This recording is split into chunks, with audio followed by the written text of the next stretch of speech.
Chapter 1. Christina's Motorbike.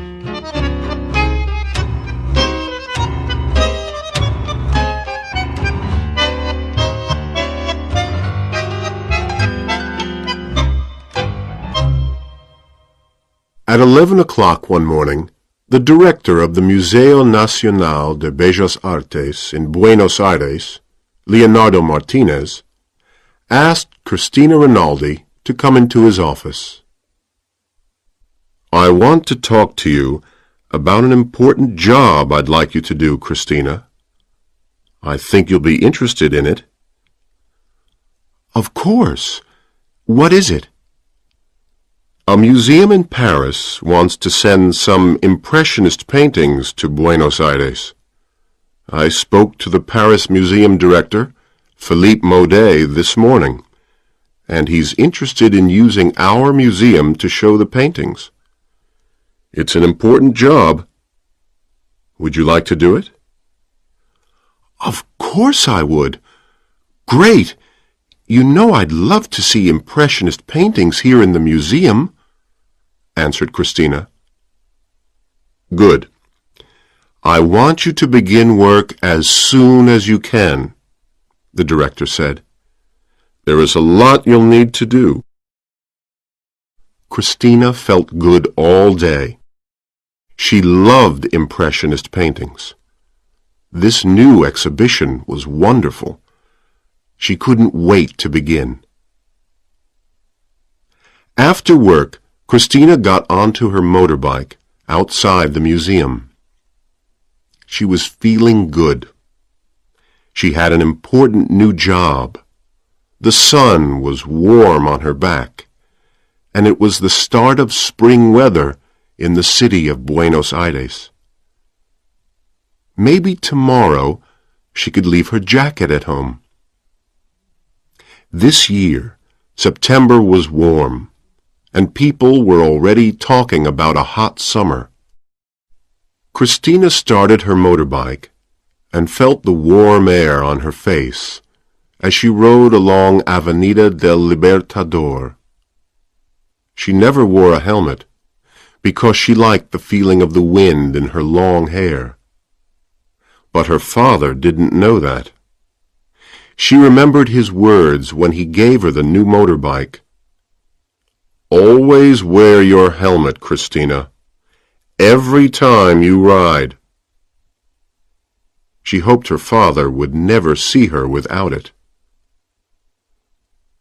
Every day at this time, Christina rode down Avenida del Libertador to the gym at the Recoleta Health Club. Her day's work at the museum was finished, and she was free.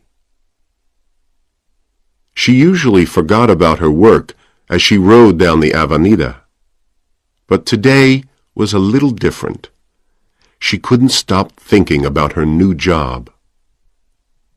Christina began to slow down for the traffic lights.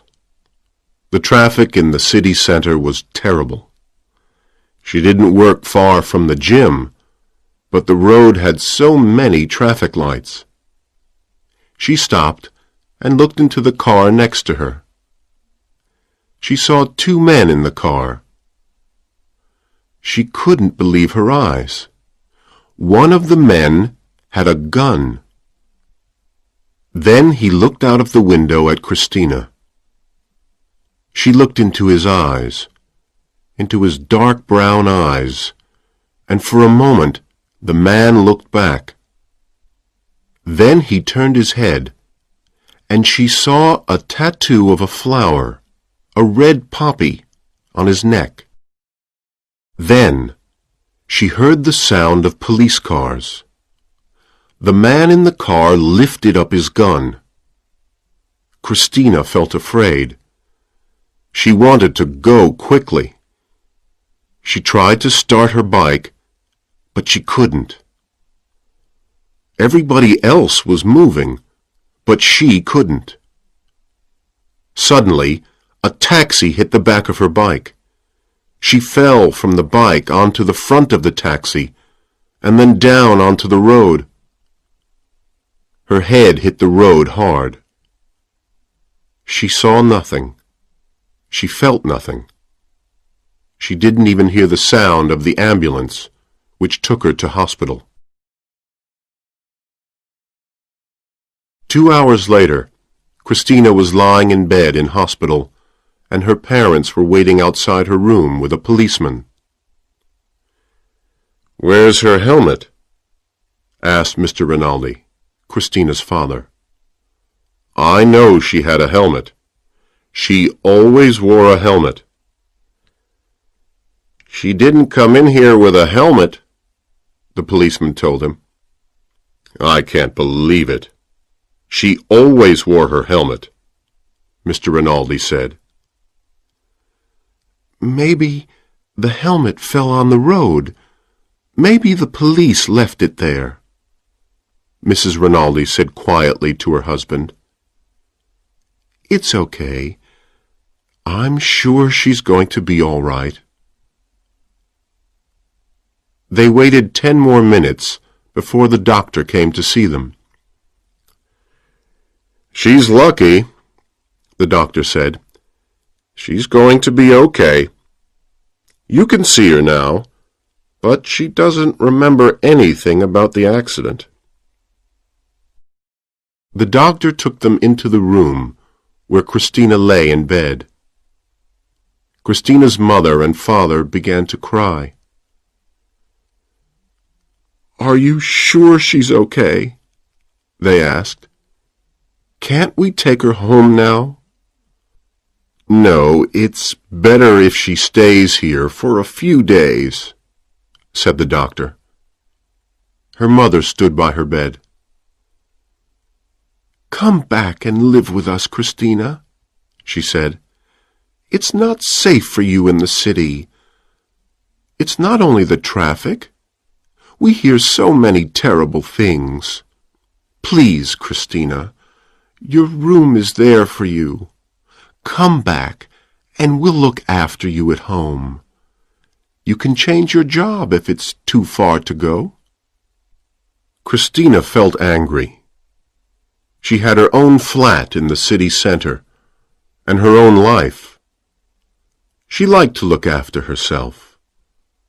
But her parents weren't happy about her staying in the flat on her own after the accident. Christina couldn't believe her bad luck. She lay in bed listening to her parents. Her father tried some other ideas. "How about a flat with your brother, Christina? He'd like it, and he could look after you. Or maybe your mother could stay with you for some time. Just until you are better."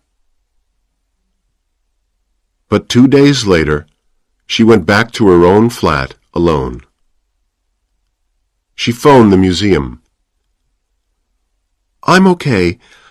I'll be back at work in a week," she told the director. Her mother visited her every day, and Christina talked to her father every night on the phone. They agreed to let her keep her flat, but there was something they disagreed with her about. They did not want her to keep the motorbike. All of Christina's family talked about Christina's bad luck. "It's the traffic in the city center," her aunt said when she phoned Christina. "It's the same at 4 in the afternoon and 3 in the morning. Those taxi drivers go too fast, and they don't look," said her uncle, who drove a bus through the city center every day. The story of the accident was in the newspaper, a short story on the 3rd page. Christina's name and job were there, but there was not a lot about the accident. Christina's brother cut the story of her accident out of the newspaper and put it on the fridge in his flat. It wasn't every day that his sister was in the newspaper. But Christina herself was worried. She couldn't remember anything about the accident except the sun on her back when she was riding down Avenida del Libertador. but she wanted to remember. The police were still asking questions. The taxi driver said Christina was sitting there on her motorbike in the center of the road when the traffic lights were green. The doctor said she was all right, but Christina felt strange. She got headaches, and she tried hard to remember what happened, to find answers, but she couldn't remember anything. Chapter 2. A Plan to Kill. In another area of the city, Roberto Boccuzzi and his brother Carlos were afraid. They were afraid that the woman on the motorbike who saw their faces would tell the police. Roberto and Carlos had $50,000 from a bank robbery, and now they were rich. But they couldn't enjoy the money because the police were looking for them, and this woman knew their faces. They didn't want her to tell the police, so they waited and made plans. They made plans to kill the woman on the motorbike. A week after the accident, Christina went back to work. She felt better, and she really wanted to go back to her new job as soon as possible. She only got a headache now at the end of the day, when she was tired. Her mother stopped visiting her in the flat, but she bought a lot of food. She put it in the fridge so that Christina didn't have to go shopping for a few days. Christina went back to her old life. She wanted to go back to the gym, too, but it was too early. "Be careful for a week or two," the doctor said. "Don't do too much. Remember, you were lucky. You can't remember the accident, but it was a bad one. You lost your memory, and you were lucky not to lose your life." For 2 weeks, Christina worked on the Impressionist exhibition. She read a lot about the Paris Museum and made plans for the director of the museum, Philippe Maudet, to visit Buenos Aires. She took the bus to the museum in the morning now, or walked when she had time. She worked all day and then went home. She went to bed early and tried to rest a lot. A few weeks after the accident, Christina went back to the Recoleta Health Club. She looked through the window into the office and smiled at the 2 people in there, Florencia and Danielle. Florencia was the receptionist, and Danielle was the gym manager of the health club. Danielle was new there, but he already looked at home in the gym. He spent most of his time in the office, but he exercised a lot when the gym was closed to other people. He had blonde hair and blue eyes. Visitors to Argentina often talked about how many blonde, blue-eyed Argentines there were. Christina changed into her sports clothes and went into the gym. She only did a few exercises, and then she went to have a shower. Danielle met her near the door. "You're back," he said. "Were you on holiday?"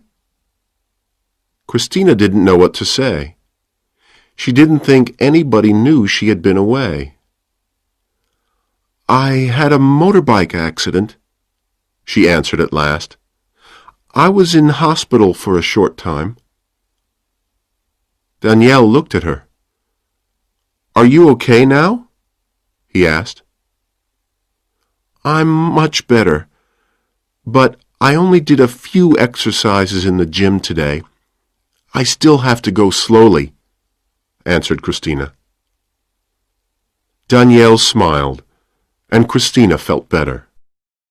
"Be careful then," he said, and then he walked back to his office. Christina took a shower and thought about Danielle. She didn't know many people in the city center. Most of her friends lived near her parents' house, and she hoped Danielle would become a friend. Christina was tired that evening, but for the first time she didn't have a headache. She could finally forget about the accident and start living again. On the other side of the city, Roberto Boccuzzi also felt better. He and his brother Carlos bought all the newspapers from the day of the robbery and the motorbike accident and looked at them carefully. They read a lot of stories about the bank robbery, and then, finally, they found a story about the motorbike accident. It said that the woman worked in the Museo Nacional de Bellas Artes. They now knew who the woman who saw them was. Every morning for almost a week, Roberto stood outside the museum and waited. But he didn't see her. Then, a week after the accident, he saw a woman walking towards the museum. When she got nearer, he saw that it was the woman he was waiting for. He remembered her long hair. He remembered her face. Roberto didn't want her to see him, but there were a lot of people in the street, so it was not difficult to hide. She walked quickly past him, and she didn't look at him. She walked through the door of the museum. Roberto looked at his watch. It was just before 8:30. Roberto went to the bar behind the museum, the Café de las Artes. He bought a cup of coffee and phoned his brother. Then he left the area quickly and took the bus home. At 3 o'clock that afternoon, Roberto left his flat again. At the bus stop near his home, he waited for one of the colorful old city buses. The ride across the city center was slow and uncomfortable, but at 4 o'clock he was outside the museum. He saw Christina leave the building at 4:30. He followed her along Avenida del Libertador. She walked so fast that he almost had to run. After about 15 minutes, Roberto watched Christina walk in through some glass doors. Above the doors, he saw the name Recoleta Health Club in red letters. Roberto found a bar with tables outside. From his table, he could see the door of the health club. He waited until he saw Christina leave the gym and followed her home. He followed her for a few more days. He wanted to know if she did the same thing every day. He also wanted to visit the gym before he decided how to kill her. Chapter 3. All the way from Paris. Christina's days were nearly always the same. She began work at the museum at 8:30 and left at 4:30. Then she went to the gym after work and stayed there for about an hour and a half. Then she went back home. She sometimes stopped at the supermarket on her way. Roberto and Carlos watched her for 6 days until their plan to kill her was ready. Christina, on the other hand, did not feel that her life was the same as before. The museum and her hours were the same, but her work was very different. The new exhibition was keeping her very busy, and she was very happy. Christina was sitting in her office when the phone rang. Hello? Museo Nacional de Bellas Artes? Christina Rinaldi speaking. Oh, Christina, hello. Christina knew the French voice. Hello, Philippe. How is everything? Fine, thank you. How are you? Asked Philippe. Great! When are you arriving? On Wednesday. My plane arrives in Buenos Aires at 9:15 in the morning. I'm traveling with Air France. The flight number is AF 602. Will anyone be there to meet me? Oh, yes, I'll be there. I'll meet you and take you to your hotel. Then, when you're ready, you can come to the museum. That's fine. Thank you, Christina. I'm flying back to Paris on Monday, so I'll have time to look around Buenos Aires a little. Everyone tells me it's a beautiful city, so I'm going to be a tourist as well as a museum director. Good idea. There's so much to see. I think you'll like it, answered Christina. She liked the sound of this man's voice. I'm looking forward to meeting you. Me too.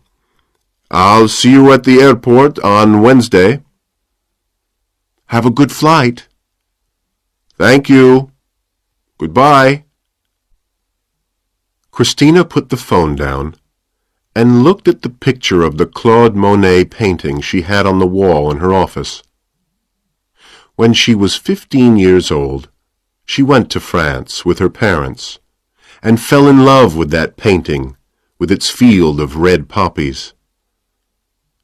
She went to see every impressionist painting she could find in Paris.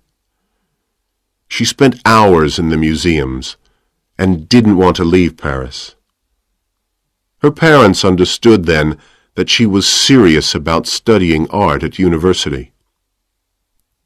She kept the picture on the wall in her office because it made her feel good. She had the same picture on her bedroom wall. She often looked at it when she was thinking. But today, she looked away from it quickly. There was something strange about the picture today. It didn't make her feel happy. It gave her a strange feeling inside. She didn't know why. Maybe it was because she was thinking so much about the new exhibition. An exhibition of 37 paintings was a lot of work. She had a lot to do before Philippe arrived on Wednesday. She took her notebook and left her office. She had to talk to somebody about the lights for the exhibition. That afternoon, she left the museum a little later than usual. Carlos Boccuzzi was still outside, but he was getting tired of waiting. Maybe she went home early. Maybe she's ill. Maybe she's working late, he thought to himself. Just then, Christina came out of the museum, and Carlos followed her. Christina walked into Plaza Francia as usual, but then stopped for a moment. She looked up at the white stone bodies of the monument in the center of the plaza. The French people who lived in Buenos Aires gave this monument to the city in 1910. This was the monument she could see from her office window in the museum across the street. Now she was thinking about France and the French paintings that would soon be in the museum behind her. Carlos stood in the Plaza Francia. Most of the other people there were students from the university building behind the museum. They stood around in groups. They were waiting for friends and talking. In the park, behind Carlos, the dog walkers of Buenos Aires were taking their dogs for their afternoon walk. Each girl or boy had 7 or 8 dogs that needed a walk morning and afternoon. It was often a job for young people who wanted to earn some money. They stopped at the flats in their area to get the dogs and then took them out to the city parks. Carlos was watching Christina and thinking. He was beginning to feel that he knew this girl, and it was more difficult than before to think of killing her. But he knew that Roberto had a good plan. I mustn't be afraid, Carlos thought to himself. Roberto is careful. He has thought of everything. Roberto has been to the gym 3 times, each time with different color hair and different clothes. Now Roberto knew about day tickets to the gym and knew which machines and weights Christina used. This evening, Carlos didn't need to stay outside the gym and wait for Christina. This evening, Carlos could go home. It was the last time he had to follow Christina. Roberto was going to kill her the next day. I must not be afraid. Only a few hours more, he said to himself over and over again. Carlos was afraid, but he felt sure that his brother would kill Christina. Roberto was strong. That woman has to die, Roberto told him every night. Chapter 4. An Accident in the Gym. The next evening, after work, Christina was doing exercises in the gym. 28, 29, 30... Her stomach began to hurt, but she didn't stop. She was working hard. She wanted to feel as good as she did before the accident. She decided to stay longer that evening and do a few more exercises. She was finding it hard to stay in the flat in the evenings this week. She couldn't sit quietly and watch television or listen to music. In less than 24 hours, she had to be at Ezeiza Airport, and she had to be ready for every question Philippe Maudet could ask. She looked around the gym. It was crowded, and most of the machines were busy. There were more new health clubs in the city of Buenos Aires than new restaurants. Spring was especially busy as people were beginning to think of the summer and going to the beach. Christina went into the weights room. It wasn't crowded in there. You could always find a quiet place around 5 o'clock. Christina chose her weight and lay on her back. She didn't look behind her, but she knew that there was somebody else there. She closed her eyes and thought about her favorite painting, the one in her office. This usually helped her to lift the weight.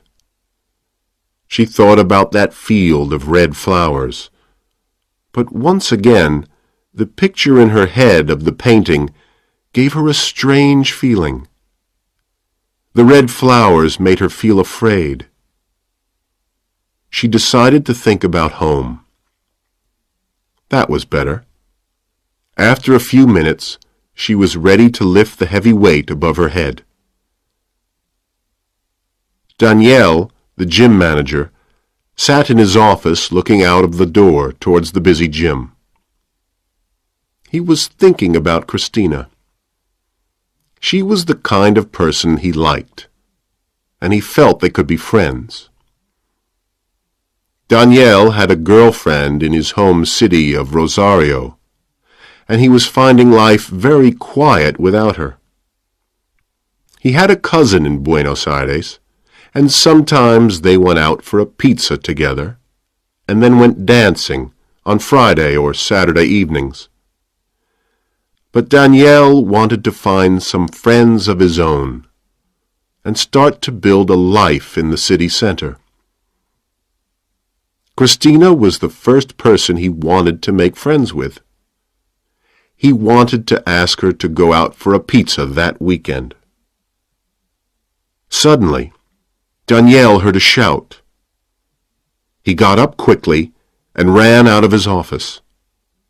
Somebody was hurt in the weights room. People were already there.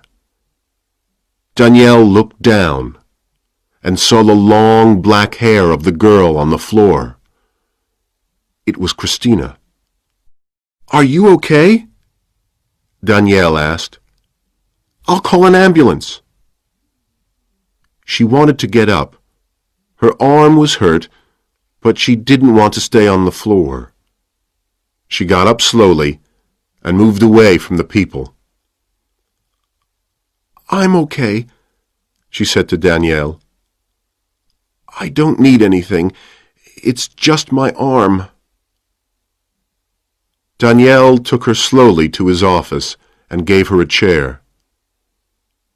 "Sit here and rest for a moment," he said.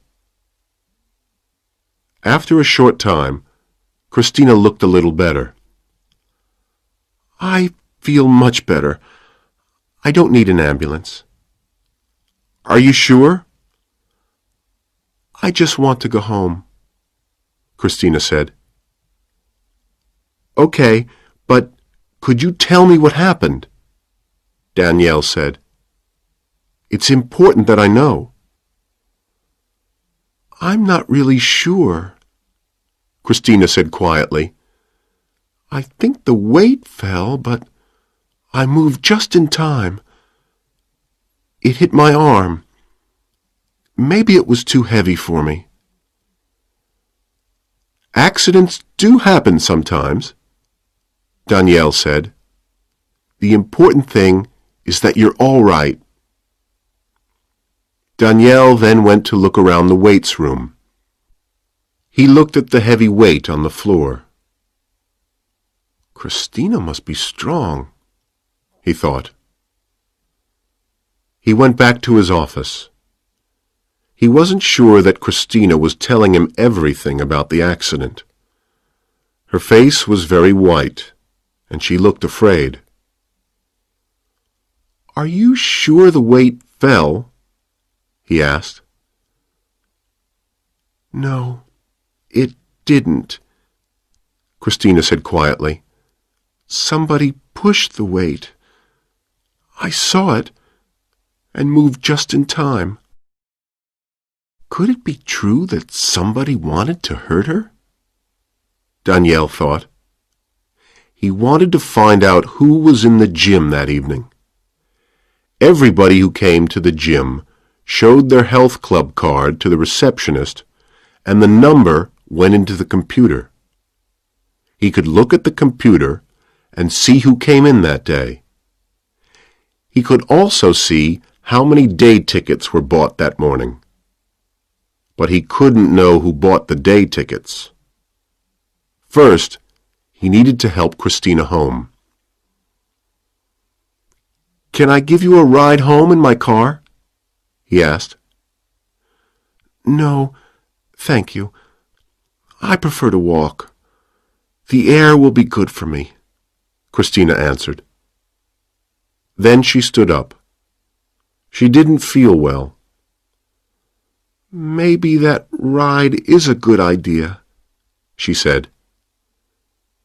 Before Daniel left the office, he spoke quickly to Florencia. He asked Florencia to try and remember anything she could about visitors to the gym that week. "I'll be here early in the morning. Maybe you can tell me then what you remember," he said to Florencia as he left the gym. Christina was a little afraid. She wasn't sure about going in Daniel's car. He looked kind and friendly, but she didn't even know his full name. She was going to say that she wanted to walk, but then he said, "Don't worry. I just want to be sure that you get home safely." Christina got in. She wasn't afraid now. "I think I've found my first friend in the city," she thought, as he drove her home. Chapter 5. Looking good, feeling bad. Christina opened her eyes and looked at her watch. It was 6:30 in the morning. She tried to move, but she felt bad. She felt her arm. It was very difficult to move. She closed her eyes again. She couldn't believe it. It was a very important day for her, but she couldn't get out of bed. It was now nearly 7 o'clock, and she still couldn't move her arm. Any other day she could stay in bed, but not today. Philippe Maudet was arriving in Buenos Aires in less than 3 hours, and she had to give a talk about the exhibition at the museum. She had to get up. Her arm felt better after a shower, but hurt when she brushed her hair. She went into the small kitchen in her flat and made a large cup of coffee. She didn't usually eat much breakfast, but this morning she felt that she needed some. She found some bread in the cupboard and put some dulce de leche on it. The sweet taste was really good.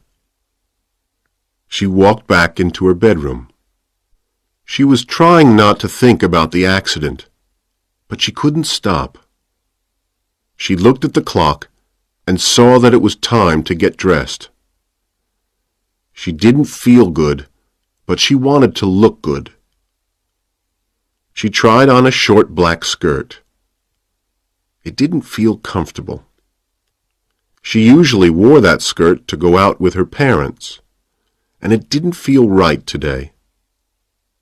She tried on a brown suit, and then a green jacket and skirt, but she wasn't happy with them either. At 7:45, she decided on a pair of black trousers and a white shirt. She went back into her small kitchen. Her arm was hurting a lot again. She took some medicine, and then she wrote down a number from the book near the phone. It was her doctor's phone number. "Maybe I'll call later about my arm," she said to herself. Then she left her flat and went to find a taxi. On flight AF 602, Philippe Maudet got up from his seat and walked down the plane towards the toilets. He didn't feel good. It was difficult to sleep on the long flight. He cleaned his teeth, shaved, and washed. That felt a little better. He went back to his seat and sat down to eat his breakfast. Only about 2 hours to go. The man next to Philippe wanted to talk. Philippe smiled at him and answered questions about who he was and where he worked.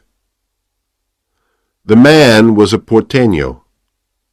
He was born in the city of Buenos Aires. He wanted to tell Philippe everything about Buenos Aires. They looked at a map of Buenos Aires while the man talked about his city and its buildings. He told Philippe about the different parts of the city that he must visit. La Boca, with its colorful little street called Caminito, full of color and life. The small metal houses there are blue, green, red, and yellow, and the painters work and show their paintings in the street. He talked about San Telmo and its old buildings. In the restaurants and theaters of San Telmo, you can see tango dancers and hear the real music of Buenos Aires. He talked about the Plaza de Mayo and the pink building, La Casa Rosada, where the president of the country works. He talked about the shops and the nightlife. The city never sleeps. You can eat, drink, and dance until the morning. They were arriving in Buenos Aires on the 21st of September, the first day of spring, and Students' Day. On this day, the students in Argentina begin their last part of the school year. Across the country, the city centers are full of young people enjoying themselves. They walk around the parks and go to bars and restaurants. Philippe was interested. He was looking forward to seeing Buenos Aires.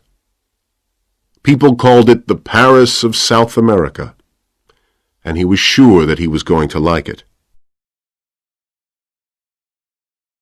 Roberto and Carlos Bocuzzi were still asleep at 7 o'clock that morning. Roberto opened his eyes and remembered where he was. He remembered that Christina Rinaldi was still alive. He closed his eyes again. He wanted to believe that he and Carlos were free to spend their money and live a good life without being afraid. He wanted to believe that Christina was dead.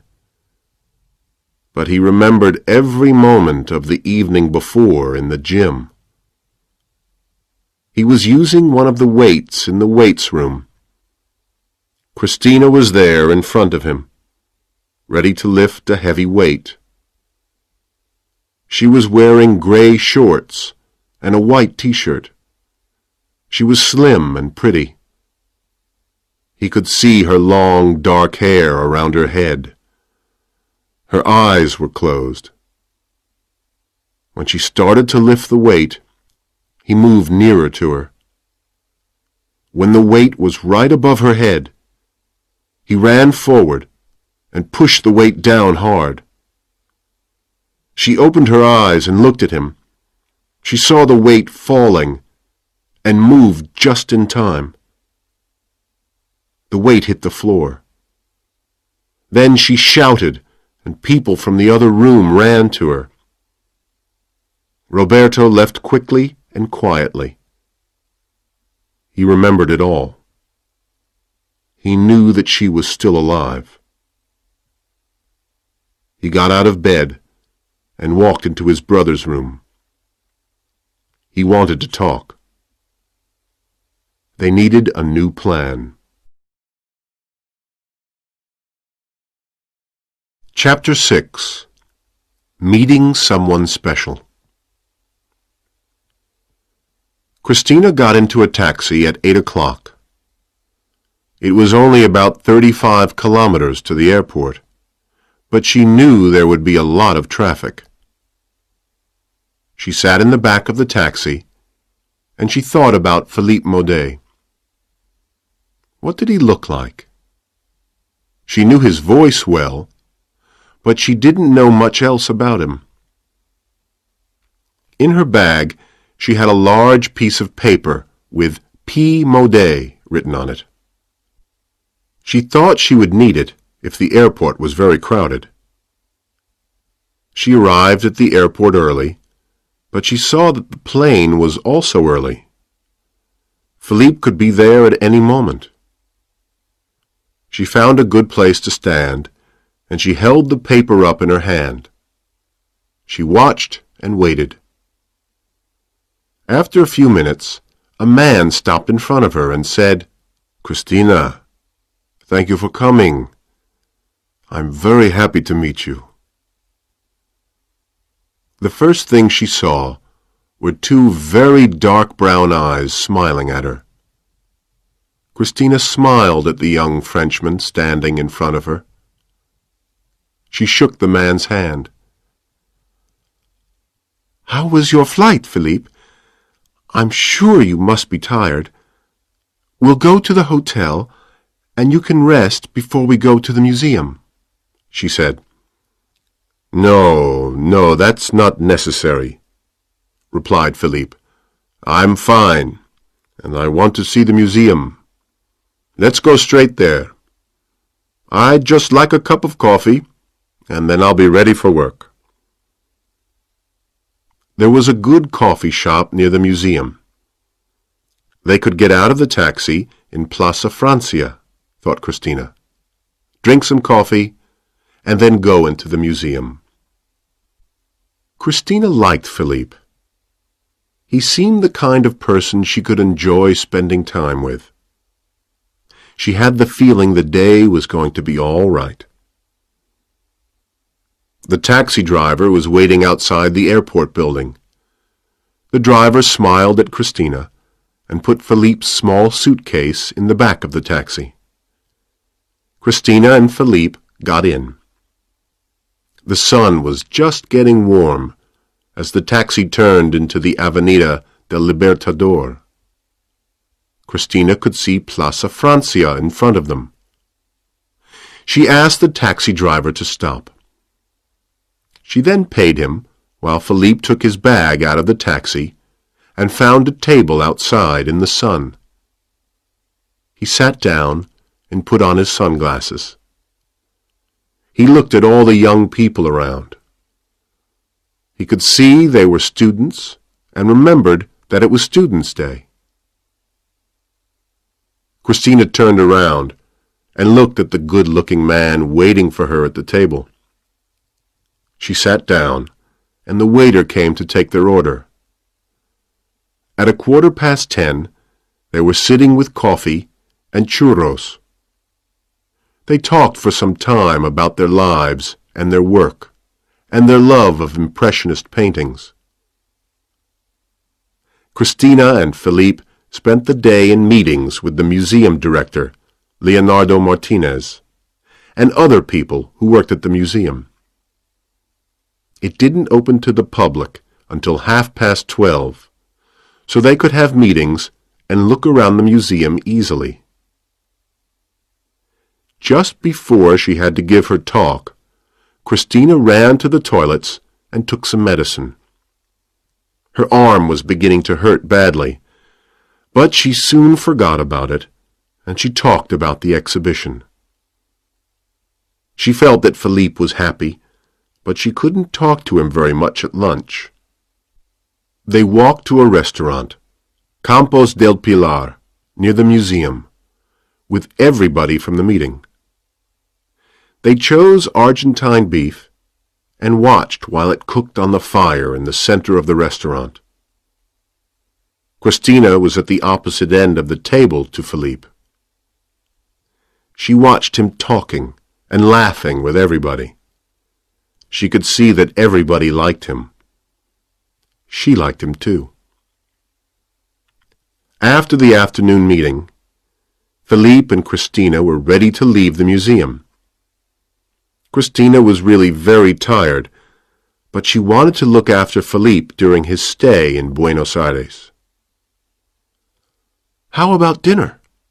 she asked. Philippe smiled. "I'm really sorry, but I'll have dinner in the hotel tonight, if it's okay.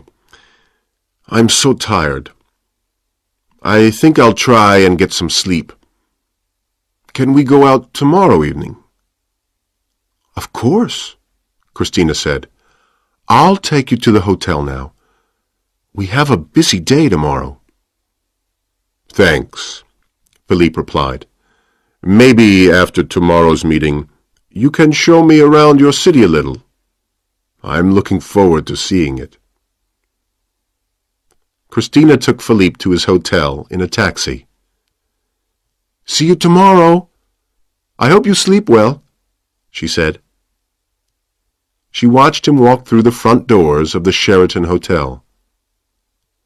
She wanted to stay and talk to Philippe Maudet. She wanted to have dinner with him and find out more about him. She thought he was wonderful. When Christina got home, she couldn't stop thinking about Philippe. She smiled to herself. She listened to her phone messages.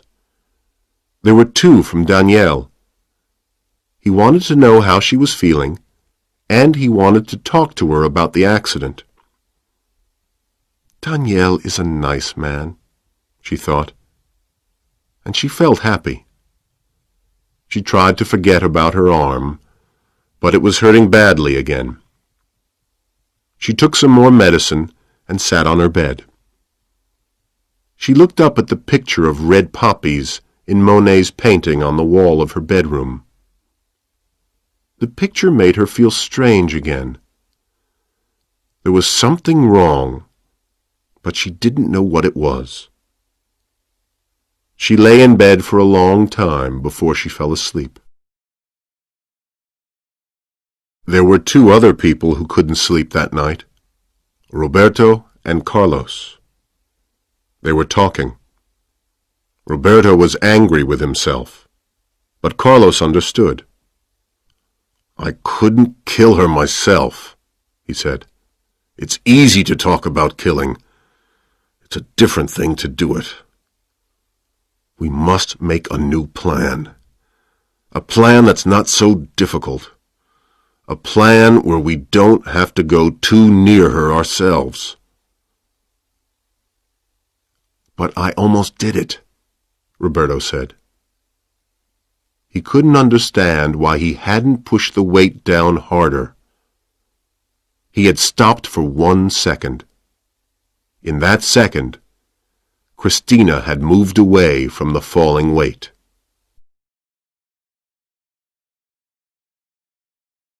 Chapter 7. A Bad Night in Town. At 7 o'clock the next morning, the phone rang in Christina's flat. It rang many times before Christina answered. She took a long time to wake up. Hello? Who is it? She asked at last. Christina, it's me, Danielle. Are you okay? You didn't phone me back yesterday. Is everything all right? Well, I'm fine, but I don't like this feeling that somebody is trying to hurt me. That's why I'm phoning you. Do you want to go to the police with your story? I don't think so. I know I saw the man in the gym who pushed the weight, but I don't think I could tell the police what he looks like. I don't know him. Okay, Danielle said, but I'm worried about you, Christina. Would you like to come to the club tonight and talk about it? I'm sorry, I have to go out, but I can probably come to see you quickly after work, Christina said. Okay, see you later then, Danielle answered. Thanks for thinking of me. Christina meant it. Danielle was very kind to her. Christina got ready and walked to the museum. She arrived a few minutes before 8:30, but it was not quiet. The museum was full of life. Christina sat in her office for a moment. 3 people looked in through the door at her. Hi, Christina. Great talk yesterday. Everything's going really well, Christina. Hi, Chris. Good luck today. There were smiling faces and kind words everywhere. She heard Philippe Maudet's voice outside her office and went out to meet him. Christina and Philippe spent another day in meetings After lunch, Philippe showed the museum directors photographs of the paintings he wanted to bring to Buenos Aires. He had a photograph of the painting with the red poppies, the same painting that Christina had in her office and her bedroom. Christina took the photograph in her hand. Suddenly she felt cold and sick. She didn't know why. This was her favorite painting. It was strange that it was making her feel like this. She passed it quickly to the person on her left. At 5:30, Philippe turned to Christina and said, "How about our walk around the city? Is it still okay?" "Yes, of course. Do you need to go back to your hotel? I could meet you there if you want," said Christina. "No, there's no need. Let's go now," answered Philippe.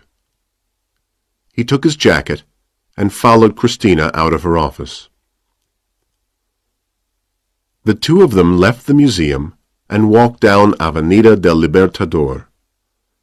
Christina showed Philippe the Recoleta cemetery.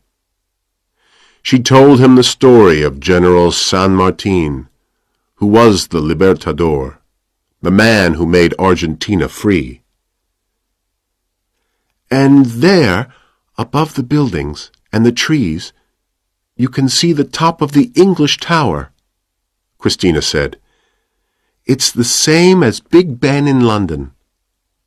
The British people who lived in Buenos Aires gave the tower to the city in 1910. Philippe smiled. "You'll want a tower like the Eiffel Tower from me before I leave," Philippe said. "No, I'll be happy with 37 Impressionist paintings." Christina smiled, and they walked on down the Avenida. As they walked, Christina decided to stop at the gym so that she could talk to Danielle quickly. Then they could get a taxi and drive around the center a little. They could drive to Plaza de Mayo and see the famous buildings there, then come back to have a drink in a bar in the Plaza San Martin. After that, they could walk on to the new area of Puerto Madero. She wanted to take Philippe to the restaurant where her father took her on the day she got the job at the museum. Then, after dinner, they could go to San Telmo and see a tango show at El Viejo Almacén. She couldn't let Philippe leave without hearing the real music of Argentina. Soon they were outside the Recoleta Health Club. "This is the gym I go to," Christina explained to Philippe. "I had an accident in here 2 days ago, and I need to talk to the manager for just a minute. Do you mind if we go in for a moment?" Christina asked Philippe. "That's fine. I'd be interested to see inside," said Philippe. They went in and walked past Florencia, the receptionist. She smiled at Christina, but stopped Philippe.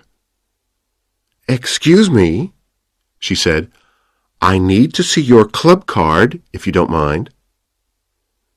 "He's a friend of mine," said Christina. "We just wanted to talk to Danielle for a moment." "I'm sorry." "That's okay," said Florencia, and she phoned Danielle's office to tell him he had visitors. Christina found Danielle and introduced him to Philippe. They talked for a moment about the gym and their jobs. Then Danielle turned to Christina. "I wanted to show you the names of people who came here in the last few days. The only problem is that we don't have the names of the people who bought day tickets."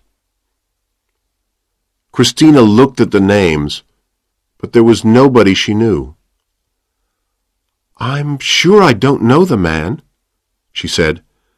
I didn't see him clearly, but I'm sure I don't know him. Okay, said Danielle. Florencia isn't sure either, but I'll talk to some more people. Maybe somebody else saw this man. Thanks, Danielle, said Christina. I'll see you soon. Nice to meet you, Philippe said to Danielle. Danielle shook his hand and smiled. And you, he said. Danielle watched the two of them leave. He would like to be with someone tonight, and thought about his girlfriend back in Rosario. Christina and Philippe walked out of the front door of the gym together. Let's get a taxi to the Plaza de Mayo from here, said Christina. Okay, and on the way you must tell me more about this accident, said Philippe. It sounds like a strange story. They stopped at the side of the road to look for a taxi. There were always black and yellow taxis around, but sometimes it was difficult for them to stop in the heavy traffic. Suddenly, an old Peugeot 504, which was parked on Avenida del Libertador, started and drove towards them. Christina was looking for a taxi when she saw the Peugeot coming right at them. She shouted and pulled Philippe back from the road, but it was too late. The car hit Philippe and then drove away along the Avenida. Chapter 8. Getting Help. An hour later, Christina was sitting on a chair in Philippe's hospital room. She was listening to the doctor, who was talking to Philippe. The doctor told Philippe that he was lucky. His leg was badly cut, but not broken. The doctor's words gave Christina a strange feeling. When she was in the hospital, the doctor had used the same word. Lucky. She stood up and looked out of the window. The street below looked the same as on any other day. Is it me? She thought. Is it bad luck, or is somebody really trying to hurt me? The doctor left, and Christina said, It wasn't a great evening in the city, I'm afraid. How are you feeling? There was no color in Philippe's face. I'm okay, he said quietly. He drank a little water from the glass by his bed. He looked at Christina and tried to smile. I'm not sure why, but I don't think that was really an accident, he said. Christina agreed. I've got a bad feeling too. We'll talk about it later. You must rest now. Is there anybody you want me to phone for you? Don't worry. I'll phone the museum in Paris in the morning, Philippe said. Christina wanted to kiss Philippe. His sad face looked so beautiful. She was falling in love, and she knew it. But first, she had to find out what was happening, why someone wanted to kill her, and to stop them. She needed to speak to Danielle. She walked quietly out of the room and went to look for the nearest phone box. Christina now felt that things were different. She could believe that she had had one accident in the gym, but now this? She tried to think. Why would somebody want to kill her? She wasn't rich. She had no problems at work. She didn't know many people in the city center. Why her? She put some money into the phone and called the gym. "Hi, Florencia. It's Christina. Can I speak to Danielle, please?" "Of course," Florencia said. "Hi, Christina. Danielle speaking." "Hello, Danielle. I'm sorry to phone you like this, but I need your help. Did you see the accident outside the gym? My friend was hurt. Somebody tried to kill us in a car. This time I'm sure. They drove straight at us. I'm at the hospital now. Philippe's hurt, but nothing's broken." Wait. What happened?" Danielle asked. He sounded worried. "I didn't see anything. I can't believe it. Are you sure somebody tried to kill you?" "I know it's true this time. I'm sorry, Danielle. I need help. I'm really afraid now," said Christina. "Okay, Christina. Just tell me where you are, and I'll come and find you. Then we'll decide what to do next." Christina gave him the name of the hospital and thanked him. Her hands felt cold and dry. She wanted to cry, but she stopped herself. She went back to Philippe's room. Danielle put down the phone, but then he picked it up again. He phoned a friend of his cousin's, who was a policeman. Danielle knew him quite well, because he came to the gym twice a week. Danielle told the policeman the story about Christina.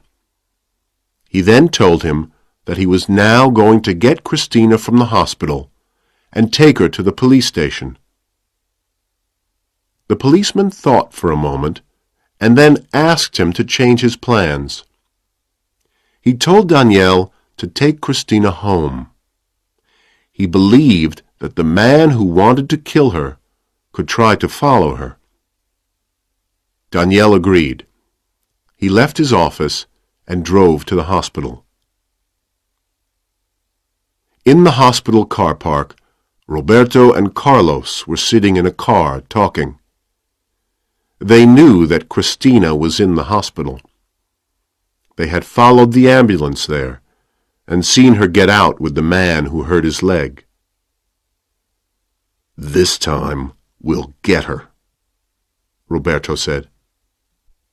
Carlos was getting more and more afraid. He wanted to leave the city and drive towards the north of Argentina. They had a cousin who lived in Tucumán, 1,300 kilometers north of Buenos Aires. They could stay with him. But Roberto didn't want to leave until he knew Christina was dead. "The police will find her, Carlos, and she'll talk. Or maybe she has already talked to them, and they are looking for us now. If we're in Buenos Aires, they'll find us. Too many people know us. Somebody will talk." Carlos knew his brother was right, but he was afraid. "So what do we do now, Roberto? How can we kill her?" "We have to follow her and kill her with a gun. We'll wait for her here. Then when she comes out, we'll follow her and we'll kill her. It doesn't have to look like an accident. We'll be quick. Nobody will see us. We'll just kill her." "I don't think I can do that," said Carlos quietly. "No. You drive the car. I'll do it. She has to leave this place at some time. We'll sit here until she does." The brothers didn't see Danielle's car as he drove into the car park, but they saw Christina. She came out of the front door of the hospital and ran towards Danielle. The two of them went back inside the hospital. "Come on, let's go and see Philippe and tell him where we'll be," said Danielle. "Where will we be?" asked Christina. "With the police." "You're a good friend, Danielle," Christina said as they walked to Philippe's room. Danielle was like a family friend. Christina couldn't believe it. In a very short time, two men had come into her life. One was now a very good friend, and the other? She must wait and see. Philippe looked a little better when they returned. He even smiled a little. "Hi, Philippe," Danielle said. "I'm so sorry about the accident. I'm just going to take Christina to talk to the police. I think she needs to tell them her story." Philippe agreed. "I'll go back to the hotel as soon as I can. Don't come back here. It could be dangerous. I'll leave you a message when I'm back in my hotel room." "Be careful, Philippe. I'll come to the hotel when I hear from you," Christina said. "I'll be okay. You be careful too. I'll need you to look after my paintings," said Philippe.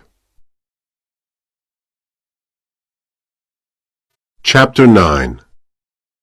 Remembering Everything. Christina got into Danielle's car. "We're going to the police, are we? Which police station?" she asked. "We're going to your flat," Danielle replied. "The police will be there. They are hoping that the person who tried to kill you will follow us. They want to get him. We'll go down Avenida del Libertador."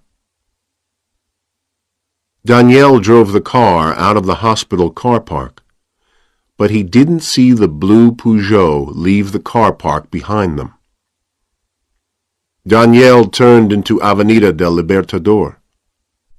The blue Peugeot turned into the same road a few seconds later and moved to the left-hand side. Christina looked around her. She couldn't believe that less than a month before, she was riding her motorbike down this avenida every morning and every evening without a care in the world. Now she had no motorbike and lots of problems. Danielle drove slowly through the heavy traffic. There were a lot of people around as usual. Many of them were on their way to have dinner in the restaurants of Recoleta. People in Buenos Aires never really have dinner before 10 o'clock in the evening, and the city center was busy until at least 3 o'clock in the morning. All the traffic lights were red. It was always the same. She looked at Danielle beside her. He looked tired and worried. He wanted to get Christina to the police quickly. He slowed down at some traffic lights as they were changing to red. Christina turned her head and looked into the car next to them. She saw two men. The man who was driving the car was looking at the road in front of him. The man sitting next to him looked out of the window at Christina. She looked into his eyes, and she couldn't look away. She looked into the dark brown eyes of that man, and for a moment he looked back. Then he turned his head, and she saw the tattoo of the red poppy on his neck. Suddenly, Christina remembered everything. She remembered the eyes of the man and the red flower on his neck, the poppy. She remembered the car and the sound of the police cars. She knew that these were the same men who had tried to kill her in the gym. The same men who had driven their car at Philippe. And then she remembered the gun. The same gun that the man was picking up now. The same man, the same gun. The same red flowers in the field of the painting she loved. "Go, Danielle! Move! He's got a gun! He's going to kill us!" she shouted. Danielle drove through the red light and on down the Avenida. The other car followed. Danielle didn't have much time to think. He drove along the Avenida as fast as he could. "What shall I do?" he asked Christina. "Turn into Calle Montevideo. We'll go past my flat. That's what the police wanted. I'm sure they'll be there," answered Christina. The Peugeot was still following them. Danielle turned into Calle Montevideo. Christina saw the two light and dark blue police cars parked across the road near her flat. "Slow down, Danielle. Stop here. It's okay. We'll be okay." Danielle stopped the car suddenly and pushed Christina down onto the floor of the car. The Peugeot behind was going so fast that Carlos couldn't stop it. He tried, but the car turned right and left and right again. Then it hit one of the police cars and turned over. There was a lot of noise. People were shouting. Christina wanted to look out, but Danielle said, "Stay there. It could still be dangerous." After another long minute, it was quiet, and two policemen came to open the door of Danielle's car. "You can come out now. It's safe," one of them said. Then they heard the sound of an ambulance. It came into the street and stopped near the Peugeot. Christina stood still. She didn't want to watch, but she couldn't stop herself. The police pulled a body from the Peugeot. Christina couldn't see if the man was alive or dead, but she could see the blood. Men carried the body to the ambulance. When the door was closed, the ambulance drove off to the hospital. Christina could see the other man, the man without the tattoo of the poppy, sitting in the police car. 6 months later, Christina was standing in the main room in the museum. It was the first night of the Impressionist exhibition. She was wearing a short black dress, and her dark hair fell around her shoulders. Music was playing. Christina looked around. Her parents were there, talking together and drinking champagne. Daniel was there with his girlfriend from Rosario. After a few minutes, the music stopped, and everybody was quiet. They all stopped talking. Leonardo Martinez, the museum director, started to talk. "Ladies and gentlemen, I am so pleased to welcome you to this important Impressionist exhibition. We have never before had this number of Impressionist paintings in Buenos Aires." Christina felt a hand on her arm. She knew that hand. It was Philippe. He had come back to Buenos Aires often while they were organizing the exhibition, and they had spent a lot of time together. Philippe spoke quietly in Christina's ear. "It's really happening. Your parents and friends are here. The paintings are here. Monet's poppies are here.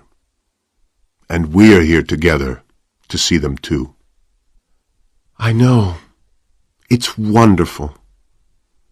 I wish you and your paintings could stay here forever. No, I have to go home. But I want to ask you something. When I take my paintings home, will you come with me? Christina smiled at him with love in her eyes and nodded her head.